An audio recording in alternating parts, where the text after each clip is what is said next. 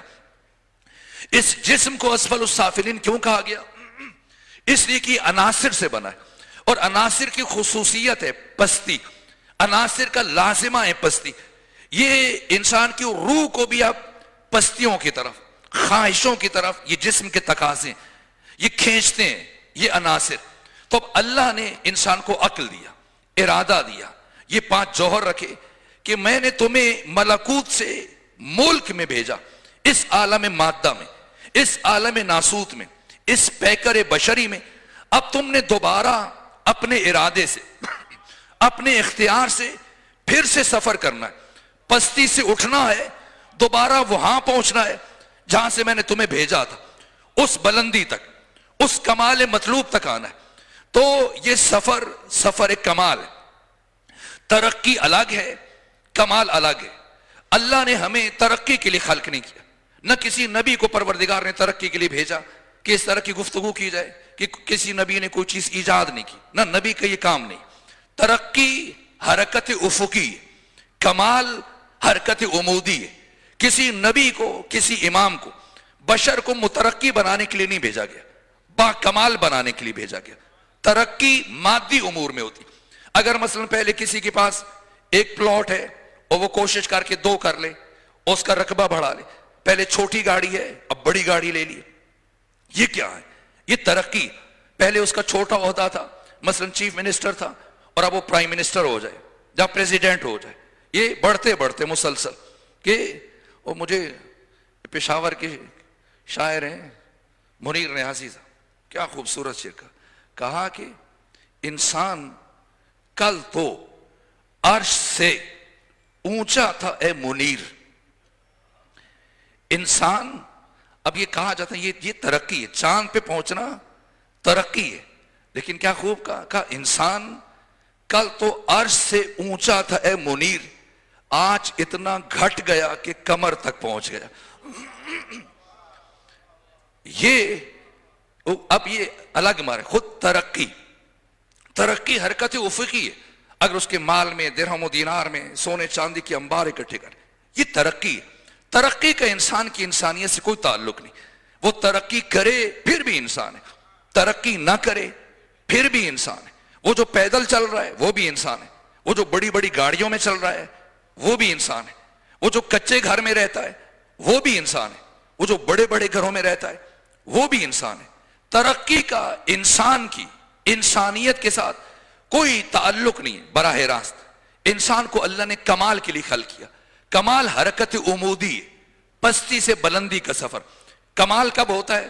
جب انسان کے علم میں، معرفت میں، بصیرت میں، شعور میں، آگاہی میں، صفات حسنہ میں، اخلاق پسندیدہ میں، اس کی استقامت میں، اس کی شجاعت میں، اس کے صبر میں، اس کے صفات حسنہ میں جیسے جیسے اضافہ ہوتا ہے، اس کی عفت میں، حکمت میں، بصیرت میں، حیا میں، آگاہی میں جیسے جیسے اضافہ ہوتا ہے، یہ کمال ہے۔ اللہ نے ہمیں ترقی کے لیے خلق نہیں کیا، کمال کے لیے خلق کیا۔ کمال حرکت عمودی۔ اگر میں ساری گفتگو کو سمیٹوں تو علامہ سید محمد حسین طباطبائی صاحب تفسیر المیزان، اس وقت تک کی دنیا میں سب سے لکھی جانے والی تفاسیر میں سب سے بہترین تفسیر المیزان، یہ جملہ اتنا وزنی ہے کہ بار بار اس جملے کو انہوں نے بیان کیا اپنی تفسیر میں، اور میں بھی اسے کوشش ہوتی ہے کہ عرض کیا کروں۔ یہ جملہ روح ہے قرآن ہے، اور 10 قرآنی آیات سے مستفاد ہے۔ وہ یہ کہ اللہ نے ہمیں انسان پیدا نہیں کیا، بلکہ اللہ نے ہمیں انسان بننے کے لیے پیدا کیا، اور انسان بننے کے اس عمل کا نام یہ کمال ہے.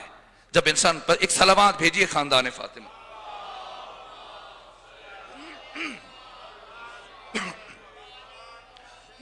اس سفر کا نام سفر کمال ہے، انسان بننے کے لیے.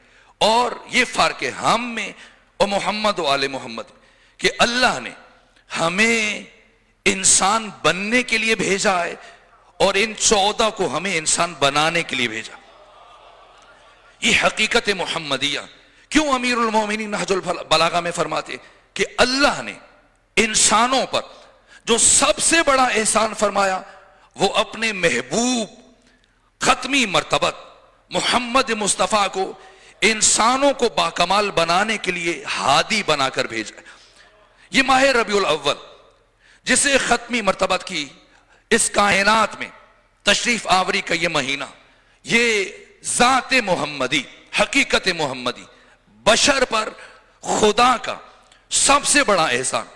اس لیے ختمی مرتبت نے انسانوں کو باکمال بنانے کے لیے، وقت نہیں ہے ورنہ میں ان چند جزیات کی طرف کہ اس ماہ ربیع الاول میں جہاں جشن منائے جاتے ہیں، میلاد اور ختمی مرتبت کی شان بیان کی جاتی ہے، آپ کی صورت کو بیان کیا جاتا ہے، وہ لازمی کہ ہم رک کر یہ سمجھیں کہ آقا ختمی مرتبت ہم سے کیا چاہتے ہیں.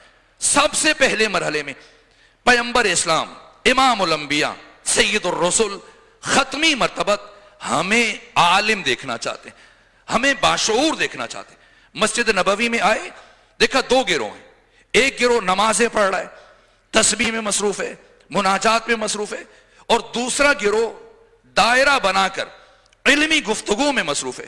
آئے روکے، دونوں کو دیکھا، تبسم فرمایا، اور اس کے بعد یہ کہتے ہوئے آگے بڑھے کہ دونوں عمل خیر میں مصروف ہیں، دونوں اچھے عمل میں مصروف ہیں، لیکن میں پہلے گروہ میں نہیں بیٹھوں گا بلکہ دوسرے گروہ میں بیٹھوں گا. کیوں؟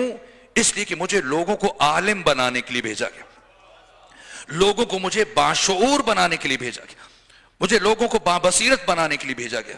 یہ علم کی اہمیت کہ ختمی مرتبت نے نہ جگہ کی قید رکھی، نہ استاد کی قید رکھی، نہ وقت کی قید رکھی، نہ زمان و مکان کی قید رکھی، کہ لو جان بیچ کر بھی جو علم و ہنر ملے، جس سے ملے، جہاں سے ملے، جس قدر ملے. اس حد تک یہ تقسیم استعمار نے کی یا ملا نے کی. اسلام علم کی تقسیم کو نہیں مانتا، یہ دینی علم ہے، یہ دنیاوی علم ہے. نہ، ہر علم ہمیں خدا تک لے کے جاتا ہے، ہر علم دینی ہے. خط جہاں تک کہ اگر ایک عالم ہے، اس نے فقہ پڑھی ہے، تفسیر پڑھی، حدیث، یہ بھی علم ہے، اس کا بھی احترام. اور اگر ایک طبیب ہے، ڈاکٹر ہے، یا کسی اور شعبہ حیات سے منسلک ہے، اس کی بھی وہی اہمیت. یہاں تک کہ عمرو ابن عاص ختمی مرتبت کے پاس بیٹھا، باقی کچھ لوگ بیٹھے، اور کسی نے بات کی، یا عمرو ابن عاص نے کہا یا رسول اللہ، فلاں یہودی طبیب جو آپ کی گلی چھوڑ کے جس کی رہائش تھی، ابھی کچھ دیر پہلے اطلاع آئی ہے کہ اس کی موت ہوگی. یہودی طبیب، یہودی معالج، یہودی ڈاکٹر، اس کی موت ہو گئی. پیغمبر نے سنا، ایک سرد آنکھ کھینچی اور آپ کے چہرے پر اداسی کے آثار ظاہر ہوئے، غمگین ہو گئے. ایک مرتبہ تعجب سے عمرو ابن عاص نے پوچھا یا رسول اللہ، وہ مرنے والا یہودی تھا، آپ غمگین ہو گئے؟ فرمایا کیا تم نے نہیں کہا تھا وہ طبیب بھی تھا، وہ ڈاکٹر بھی تھا، معالج بھی تھا؟ تو اس کے مرنے سے جو انسانوں کا نقصان ہوا ہے وہ کمی. اسلام علم کی تقسیم کو نہیں مانتا. آقا ختمی مرتبت ہمیں عالم دیکھنا چاہتے ہیں، یہ پہلی بات. اور پھر ہمیں عاقل دیکھنا چاہتے ہیں، عاقل. اس لیے فرمایا خدا نہ کرے، یہ پیغمبر کی حدیث ہے، اللہ نہ کرے کسی انسان کا علم اس کی عقل سے زیادہ ہو جائے. یہ معاشرے میں، سوسائٹی میں دوسروں کے لیے پرابلمز کریٹر بن جائے گا، دوسروں کے لیے مشکلات پیدا کرے گا. علم سیکھ لیا، صرف ہے، نحو ہے، منطق ہے، بیان ہے، حدیث ہے، فقہ ہے، ساری اصطلاحات سیکھ لی، عقل نہیں ہے تو یہ دوسروں کے لیے پریشانیاں پیدا کرے گا. اس لیے ختمی مرتبت فرماتے ہیں کہ عقل کی جو اہمیت ہے، تعقل کی اہمیت ہے، فکر کی اہمیت. فرمایا فکر الساعت افضل من عبادت 70 سنہ. ایک لمحے کی فکر، خیال نہیں، خیال قوہ مخیلہ کی تحریک کا نام ہے۔ فکر جب انسان کی عقل متحرک ہوتی ہے اور ذہن میں موجود معلومات میں تتبع تفحص کرتی ہے، چھان پٹک کرتی ہے اور پھر مجہول تک رسائی حاصل کرتی ہے، اور اس فکر کے نتیجے میں اس مجہول کو اپنے لیے معلوم بناتی ہے۔ اس کی بات کر رہے ہیں پیغمبر کہ یہ ایک لمحے کی فکر عابد کی 70 سال کی عبادت سے افضل ہے۔ پیغمبر ہمیں عالم دیکھنا چاہتے ہیں، پیغمبر ہمیں عاقل دیکھنا چاہتے ہیں، اس لیے فرمایا لا خیر فی تلاوت لا تدبر فیہا، اس تلاوت میں کوئی بھلائی نہیں جس میں تدبر نہ ہو، غور و فکر نہ ہو۔ رب قارئ القرآن یقرأ القرآن والقرآن یلعنہ، بعض قاری قرآن کی تلاوت کرتے ہیں اور قرآن پلٹ کرنے پہ لعنت کرتا ہے، دھڑ دھڑ پڑھے جا رہے ہیں، رکتے کیوں نہیں، سوچتے کیوں نہیں، تدبر کیوں نہیں کرتے، تعقل کیوں نہیں کرتے، تفکر کیوں نہیں کرتے۔ آقا ہمیں عالم دیکھنا چاہتے ہیں، عاقل دیکھنا چاہتے ہیں، پھر ہمیں با اخلاق دیکھنا چاہتے ہیں۔ اسلام دین علم ہے، دین معرفت ہے، دین حکمت ہے، دین بصیرت ہے، دین آگاہی اور دین شعور، لیکن اسلام نہ اپنے علم کے زور پر پھیلا ہے نہ حکمت کے زور پر۔ اسلام نتیجہ ہے اخلاق مصطفیٰ کا اور کردار مصطفیٰ کا۔ دیکھیے گلستان زہرا ایک مقدس مقام، یہ حسینیہ جہاں آپ نماز بھی پڑھتے ہیں اور مجلس عزا بھی برپا کرتے ہیں، اگر آپ کی موجودگی میں کوئی فرد صرف تھوک دے، آپ کا رد عمل کیا ہوگا، آپ کا ریئیکشن کیا ہوگا؟ اگر آپ نے ہاتھ نہ اٹھایا، تحمل کا مظاہرہ کیا، کم سے کم اسے بازو سے پکڑ کر باہر چھوڑ کے آئیں گے۔ اب سنیں، مسجد نبوی میں ختمی مرتبت موجود ہے، ہزاروں صحابہ کرام موجود ہیں، ان کی موجودگی میں یہ اہل تسنن، اہل تشیع کے سیرت نگاروں نے، محدثین نے واقعہ تحریر کیا۔ ایک عرب بدو آیا، آ کر خود کو بارگاہ ختمی مرتبت میں صحن مسجد نبوی میں نیم عریاں کیا اور کھڑے کھڑے مسجد میں پیشاب کیا، اور جیسے ہی جسارت کی، بہت سارے افراد کا چہرہ غصے سے سرخ ہو، اور کسی نے کہا اجازت دیں، اس کا سر قلم کر دیں۔ فرمایا نہ، تم میں سے کوئی اس کے عمل کا جواب نہیں دے گا، میں خود جواب دوں گا۔ یہاں تک کہ پیغمبر اٹھے، ابو ذر سے فرمایا جاؤ پانی کا کوزہ لے کے آؤ۔ ابو ذر گئے، پانی کا کوزہ لے کے آئے، اور پیغمبر نے وہ ظرف اپنے ہاتھ میں لیا اور اس جگہ کو پاک کرنا شروع کیا، اور وہ عرب بدو حیران، پریشان، سرگردان، مسلسل ٹکٹکی باندھے ختمی مرتبت کے چہرے کی طرف دیکھ رہا ہے، ایسے بھی ہو سکتا ہے؟ یہاں تک کہ کافی دیر مسلسل پیغمبر کی طرف دیکھتا رہا، پھر آگے بڑھا اور قدموں میں گرا اور دست ادب جوڑ دی، کہا کہ مجھے معاف کر دیں، آج واقعاً مجھے یقین ہو گیا کہ آپ اللہ کے نبی ہیں، اس لیے کہ سوائے اللہ کے بھیجے ہوئے کے کوئی انسان اتنا زیادہ با اخلاق نہیں ہو سکتا۔ اسلام نتیجہ ہے اخلاق مصطفیٰ کا۔ محض عبادت، نماز شب اور تہجد اور تلاوت اور باقی سب کچھ ہو اور اخلاق نہیں، اس کی کوئی ارزش نہیں۔ کسی نے ختمی مرتبت کی بارگاہ میں توصیف کی کہ آقا ایک خاتون ہے جو دن میں روزہ رکھتی ہے اور رات میں عبادت کرتی ہے اور اس کے گھر سے قرآن کی تلاوت کی آواز مسلسل آتی ہے، لیکن بس ایک خرابی ہے اس میں کہ یہ بد اخلاق ہے اور دل آزار باتیں کرتی، دوسروں کو زبان سے اذیت دیتی۔ فرمایا لا خیر فیہ وہی من اہل النار، اس میں کوئی بھلائی نہیں ہے اور یہ اہل جہنم میں سے۔ یہ اخلاق کی اہمیت ہے کہ آقا ختمی مرتبت نے فرمایا کہ میں بد اخلاق مسلمان کی نسبت خوش اخلاق کافر کو پسند کرتا ہوں۔ کافر ہے، خوش اخلاق ہے، اس کے ساتھ بیٹھوں گا۔ مسلمان ہے، بد اخلاق ہے، مجھے ایسا مسلمان نہیں چاہیے۔ آقا ہمیں عالم دیکھنا چاہتے ہیں، آقا ہمیں عاقل دیکھنا چاہتے ہیں، آقا ہمیں با اخلاق دیکھنا چاہتے ہیں، آقا ہمیں حساس دیکھنا چاہتے ہیں۔ ایک صلوات بھیجیے خاندان فاطمہ۔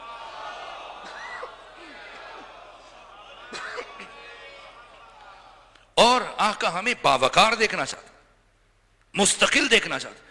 لوگ دین کا جب دیندار کی بات آئے تو ذہنوں میں خاص تصویر ابھرتی ہے، شاید پیشانی پہ سجدے کا نشان، شاید داڑھی نسبتاً معمول سے زیادہ لمبی ہو اور کندھوں پہ کوئی رومال ہو، ہاتھ میں تسبیح ہو، یہ دیندار ہے۔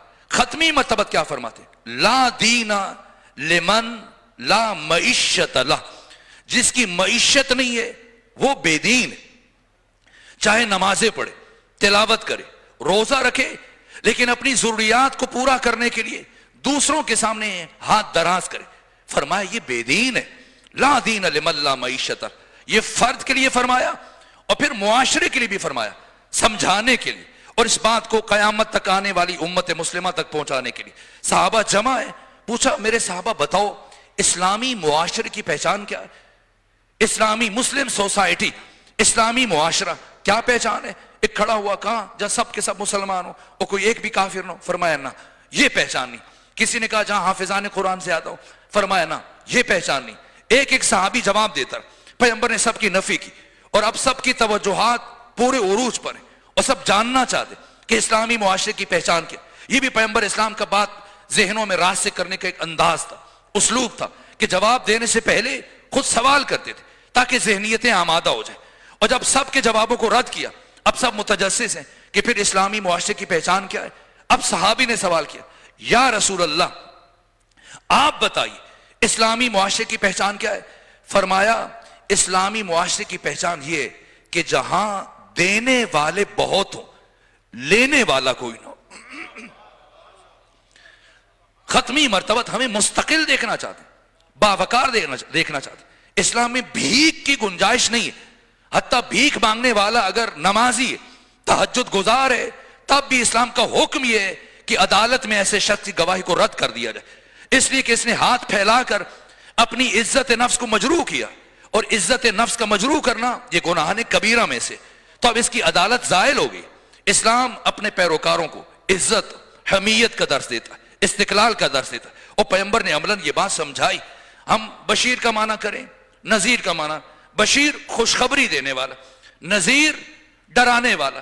بچوں کی کورس کی کتابوں میں بھی اور آپ کے شہر میں بھی اور ہمارے شہر میں بھی عام طور پہ روڈوں کے درمیان یہ تبرک کے طور پہ نام لکھے جاتے ہیں، اور شاید اس لیے ساتھ معنی بھی لکھ دیتے ہیں کہ لوگ نہیں جانتے، تو بہتر تھا نہ لکھا جاتا، صرف بشیر پڑھ لیتے تو اچھا تھا کہ انسان خود رجوع کرے اور لغت میں دیکھے کہ بشیر کا معنی کیا۔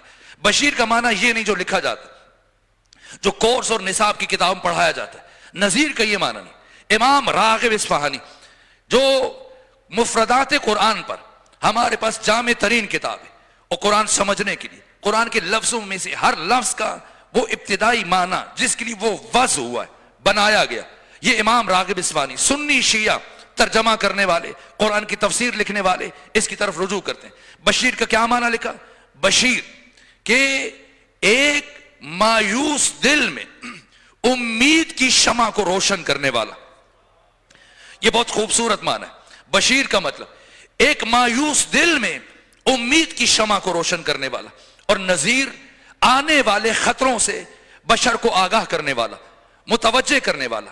اب وہ خوشخبری دینے والا، ڈرانے والا، وہ بہت سطحی معنی ہے، یہ بہت خوبصورت معنی ہے، اور اس کا خود عملی معنی ہم پیغمبر کی زندگی میں دیکھتے ہیں۔ ایک صحابی جو مفلوق الحال تھا، مفلس تھا، توحیدست تھا، توحید دامن تھا، اس کی زوجہ نے کہا کہ اب تو فتوحات شروع ہو گئی ہیں، مال غنیمت دیا جاتا ہے، اب پیغمبر اسلام سے کہیں کہ کچھ دے دیں، ہم بھی ایک دن اچھا کھانا کھا لیں۔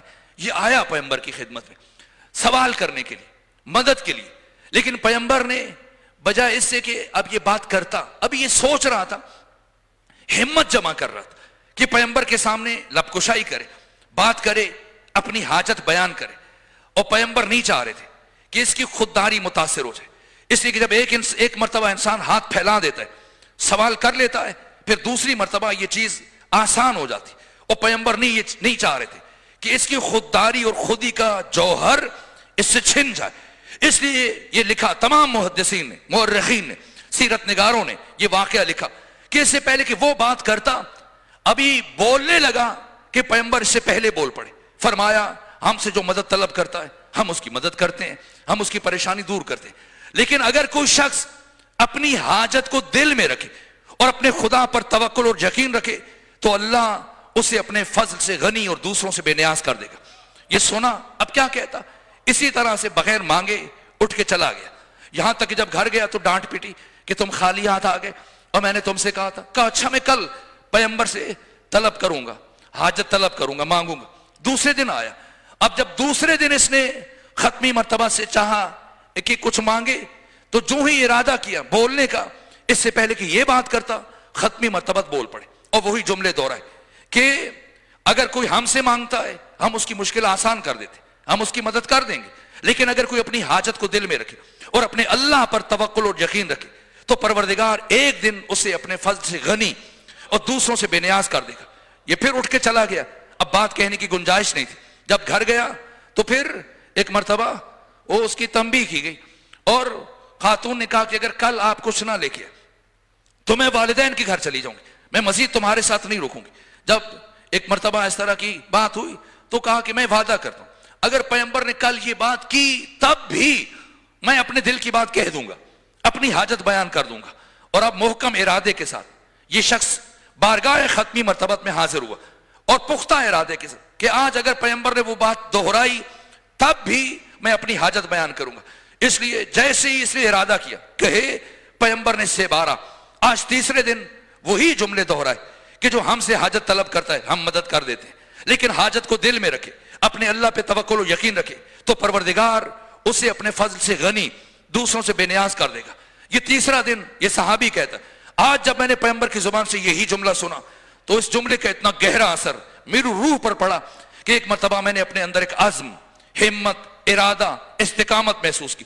اس لیے میں گھر کی طرف نہیں گیا بلکہ یہ سوچتے ہوئے کہ کوئی لکڑیاں کاٹنے والا لکڑہارا اور اس میں اس کے پاس جاؤں, اور میں گیا اپنے محلے میں ایک لکڑہارے کے دروازے پہ دستک دی اور جب وہ آیا اس سے وہ لکڑی, وہ کلہاڑی اور رسی ادھار لی اور سیدھا جنگل چلا گیا. لکڑیاں کاٹی اور ان کو بیچا, آدھی رقم جیب میں بس انداز کی رکھ لی, محفوظ رکھ لی, اور باقی آدھی رقم سے گھر کی ضروریات اور چیزیں لی. اور اسی طرح دوسرے دن تیسرے دن تھوڑی تھوڑی رقم بچاتا رہا اور اسے جمع کر کے پھر میں نے اپنی کلہاڑی خریدی اور اپنی رسی خریدی اور اس ہمسائے کو رسی کلہاڑی واپس کی, اور پھر رفتہ رفتہ میں نے ایک اونٹ خرید لیا, پھر 2, 3, 4 اور مسلسل بڑھتا چلا گیا. یہاں تک کہ یہی فرد پیغمبر اسلام کے یہ صحابی مدینے کے متمول ترین ثروت مند ترین افراد میں شمار ہونے لگا. اور ایک دن خیال آیا کہ چلوں بارگاہ رسالت میں آقا ختمی مرتبت کا شکریہ ادا کروں کہ اس دن اگر وہ مدد کر دیتے تو ایک دن ہم کھانا کھا لیتے, لیکن یہ استغنا حاصل نہ ہو سکتا تو بنتا ہے, لازم ہے کہ چل کے آقا کا شکریہ ادا کروں. اور آج جب وہ شکریہ کے لیے آیا اس سے پہلے کہ اپنے لب کھولتا لبہائے ختمی مرتبت میں جنبش پیدا ہوئی, مسکرائے کہ ہم نے کہا تھا جو ہم سے حاجت طلب کرتا ہے ہم اس کی مدد کر دیتے ہیں, لیکن اگر کوئی اپنی حاجت کو دل میں رکھے اور اپنے اللہ پر توکل و یقین رکھے تو پروردگار اسے اپنے فضل سے غنی دوسروں سے بے نیاز کر دیتا ہے. آقا ہمیں مستقل دیکھنا چاہتے, آقا ہمیں باوقار دیکھنا چاہتے, آقا ہمیں متین دیکھنا چاہتے ہیں. بس وقت ختم ہو, گفتگو کو سمیٹو. پیغمبر اسلام ہمیں عالم دیکھنا چاہتے ہیں, عاقل دیکھنا چاہتے ہیں, با اخلاق دیکھنا چاہتے ہیں, باوقار دیکھنا چاہتے ہیں. آقا ختمی مرتبت ہمیں حساس دیکھنا چاہتے ہیں, حساس, اپنے بارے میں ہر ایک حساس ہے, سینسٹیو ہے. مجھے ایسے کیوں کہا, مجھ سے اس لہجے میں کیوں بات کی, میرے ساتھ یہ نہ, دوسروں کے لیے حساسیت. سونے روز جمعہ ختمی مرتبت نماز جمعہ ادا کریں اور نماز جمعہ میں جیسی سورہ فاتحہ ختم کی اور سورہ جمعہ شروع کی فوراً سے پیغمبر نے سورہ جمعہ چھوڑ دی اور ایک مختصر سورہ پڑھا, قنوت کو چھوڑا, مستحبات کو چھوڑا, دوسری رکعت میں سورہ منافقون کو چھوڑا, جلدی جلدی نماز پڑھی. اور جیسی نماز مکمل کی تو ایک مرتبہ حضرت عبداللہ ابن مسعود رضی اللہ تعالی عنہ پہلی صف میں بیٹھے تھے, آگے بڑھے, یا رسول اللہ طبیعت ناساز ہے, بیمار ہے, کہ نہیں ٹھیک ہوں. کہ پھر کیا ہوا, نہ بارش ہے, نہ آندھی ہے, نہ طوفان ہے, نہ زلزلہ ہے, نہ سفر ہے, نہ جنگ ہے, نہ کوئی دوسرا خطرہ درپیش ہے, اس کے باوجود آپ بیمار بھی نہیں اور آپ نے نماز کو مختصر کر دیا. فرمایا عبداللہ سن نہیں رہے تھے ایک بچے کے رونے کی آواز. اس زمانے میں خواتین بھی جاتی تھی نماز جمعہ کے لیے, اب مسلمان زیادہ غیور ہے, اب وہ نماز جمعہ پہ خواتین کو نہیں لے جاتا, صرف وہ بازار اور مارکیٹ اور باقی مقام پہ جا سکتی, لیکن مسجد میں نماز جمعہ کے لیے ممنوع ہے, وہ مسلمان کی غیرت اجازت نہیں دیتی. لیکن عہد رسول میں صدر اسلام میں جیسے مرد شرکت کرتے تھے خواتین بھی جاتی تھی, اور دوران نماز کسی خاتون کا بچہ رو پڑا اور پیغمبر کے کانوں میں اس بچے کے رونے کی آواز آئی, آپ نے نماز کو مختصر کیا. اور جب عبداللہ ابن مسعود نے استفسار کیا آقا کیا ہوا, کیوں نماز کو مختصر کیا, فرمایا سن نہیں رہے تھے ایک بچے کے رونے کی آواز, جب تک وہ بچہ روتا رہتا اس کی ماں کا دل بے قرار رہتا. اور اسلام ایک ماں کے دل کو قرار دینے کے لیے آیا ہے، اس کی روح کو بے چین کرنے کے لیے نہیں آیا۔ آقا ہمیں حساس دیکھنا چاہتے ہیں، صرف انسانوں سے متعلق نہ، حیوانات سے متعلق، یہاں تک کہ یہ اسلام کی تاکیدات ہے کہ اگر آپ کے پاس وضو کا پانی ہے، خود آقا ختمی مرتبت وضو فرما رہے تھے اور دیکھا کہ ایک بلی برابر ختمی مرتبت کی طرف دیکھ رہی، حضرت نے محسوس کیا پیاسی، تو آپ نے وہ پانی جو وضو کر رہے تھے، وضو بیچ میں چھوڑا، پانی کا ظرف اس جانور کی طرف بڑھا دیا، اس بلی کی طرف بڑھا دیا۔ یہ اہمیت ہے، اسلام ہمیں حکم دیتے ہیں اگر اتنا پانی ہے کہ اس سے آپ وضو کر سکتے ہیں اور برابر میں ایک جانور پیاسا ہے تو آپ وضو نہیں کریں، آپ تیمم کریں اور وہ پانی اس جانور کی طرف بڑھا۔ یہ حدیث ہے ختمی مرتبت کی کہ اگر کوئی شخص حج کے سفر کے دوران، حج کے سفر میں اپنی سواری کو تھکا دے، مارے نہیں، سفر حج میں اتنا دوڑائے، تیز چلائے، اپنی سواری کو تھکا دے، نہ اللہ کی بارگاہ میں ایسے شخص کا حج قبول کیا جائے گا، نہ عدالت میں ایسے شخص کی گواہی کو قبول کیا جائے گا۔ اب یہ قسی القلب ہے، یہ سنگ دل ہے، یہ پتھر دل ہے، اس کی عدالت ساکت ہو گئی۔ یہ حساسیت کیا صرف انسانوں سے متعلق، کیا صرف جانوروں سے متعلق، نہ حتی نباتات سے متعلق۔ بس آخری جملہ عرض کروں، ختمی مرتبت ایک صحابی کے ہمراہ کھیتوں کے بیچ میں سے چل رہے ہیں، ایک پگڈنڈی میں سے، اور آپ کے ہمراہ ایک جوان صحابی، باتیں ہو رہی، اور جیسے بے خیالی میں لوگ ہوتے ہیں، پتا توڑ لیا، پھول توڑ لیا، اس طرح سے کوئی ٹہنی توڑ دی، تو چلتے ہوئے صحابی نے غیر ارادی طور پر، لاشعوری طور پر، بے خیالی میں ایک درخت کا پتا توڑا اور توڑ کے اسے ایسے مسل کے پھینکا، آگے چلا تو ختمی مرتبت کے بڑھتے ہوئے قدم روک کے پوچھا صحابی کیا کیا تو نے؟ کہا کچھ نہیں یا رسول اللہ۔ کہا کچھ تو کیا ہے۔ اب اس نے سوچا، کہا میں نے تو بس ایک پتا توڑا، پتا توڑا۔ فرمایا میرے صحابی کیا تو یہ سمجھتا ہے کہ تو نے صرف ایک پتا توڑا؟ کہا یا رسول اللہ۔ فرمایا نہ اے میرے صحابی، آج تو نے ایک ایسی زبان کو ہمیشہ کے لیے خاموش کر دیا جو زبان 24 گھنٹے حق تعالیٰ کی تسبیح، بندگی اور عبادت میں مصروف رہتی تھی۔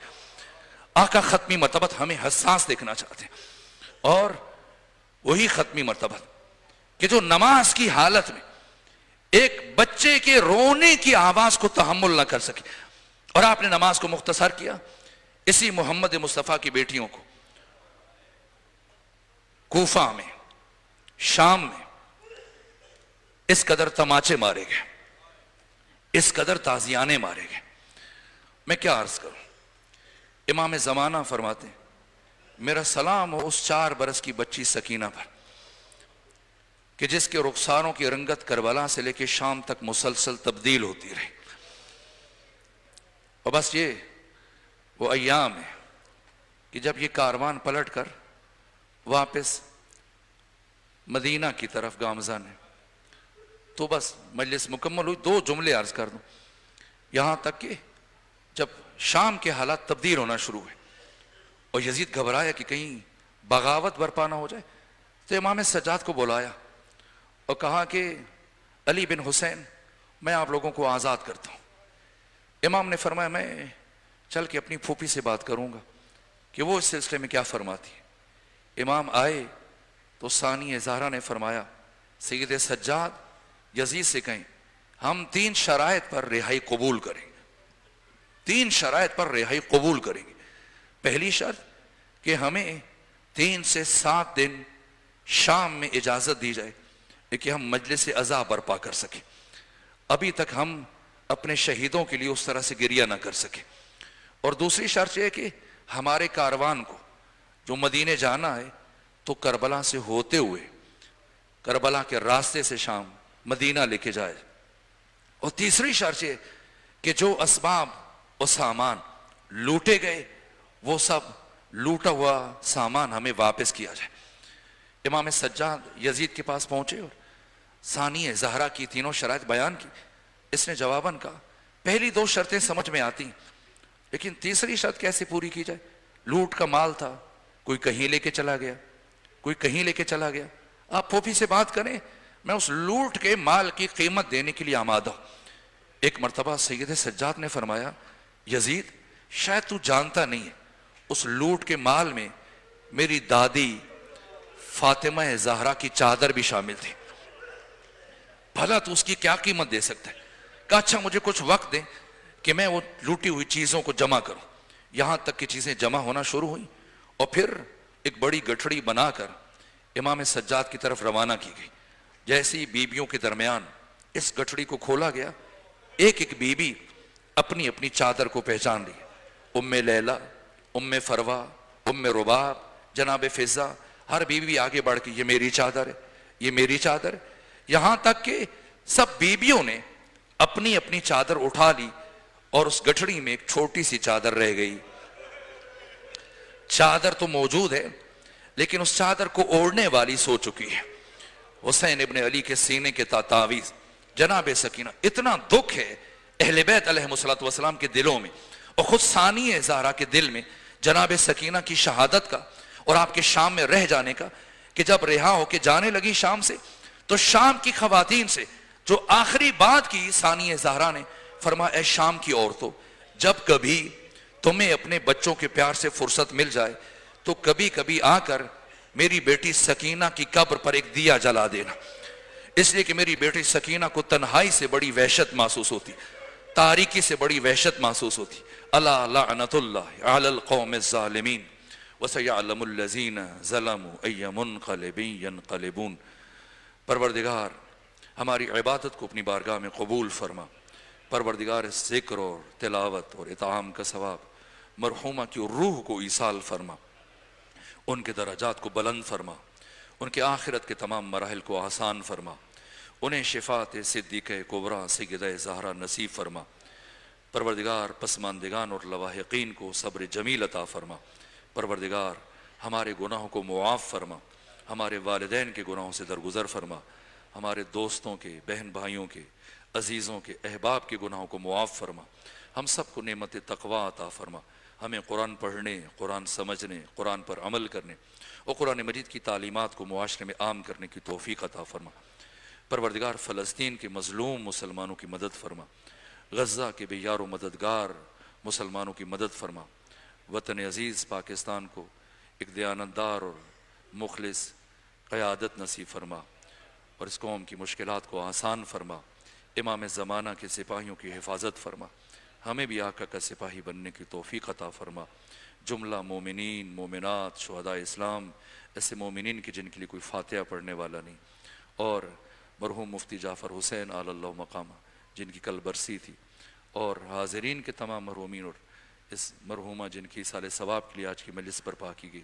سورہ فاتحہ اور سورہ اخلاص کی تلاوت کر لیجیے. بسم اللہ.